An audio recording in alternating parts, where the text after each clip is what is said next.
அது மனசுக்கு ரொம்ப தெம்பாக வந்தது. ஏன்னா காசி தமிழ் சங்கமம் உருவான இது ராஜ்பவனில் தான்.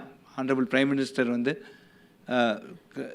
கவர்னர் அங்கே ராஜ்பவனில் இருந்துட்டு காசியும் தமிழையும் சேர்க்கலாமே அப்படின்னு ஒரு தாட் ப்ராசஸ் வந்து அதில் காசி தமிழ் சங்கமம் 1, 2 இப்போ 3வது இப்போ நடத்திட்டு இருக்கோம். குறிப்பாக இப்போ ஜனவரி 31 அதுக்கு லாஸ்ட் டேட். ஏதாவது அப்ளை பண்ணலைன்னா நீங்கள் அப்ளை பண்ணலாம். இந்த தடவை மகா கும்புக்கும் ஆயிடுச்சுன்னு போகிறோம். அடுத்த 2வது இவர் சொன்னோன்னே இவர் இது மாதிரி 238 வருஷமாக பண்ணலை, தனக்கு ஒரு ஆப்பர்ச்சுனிட்டி கிடச்சிது அப்படின்னு சொன்னோன்னே பெரியவா சொன்ன ஒரே ஒரு வாக்கியம் எனக்கு கிடச்சிது.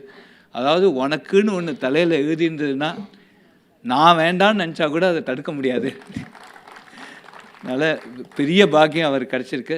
அந்த புஸ்தகத்தை பார்க்குற ஒரு பாக்கியம் எனக்கு கிடச்சிது.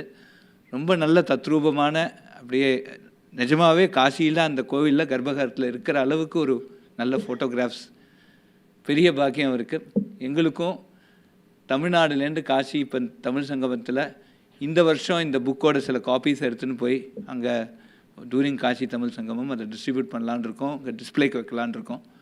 நம்ம மேலும் மேலும் நமக்கும் காசிக்கும் உள்ள ஒரு தொடர்பு வளரணும். கிருஷ்ணநாதரோட எல்லா பரிபூர்ண அனுகிரகமும் கிடைக்கணும்.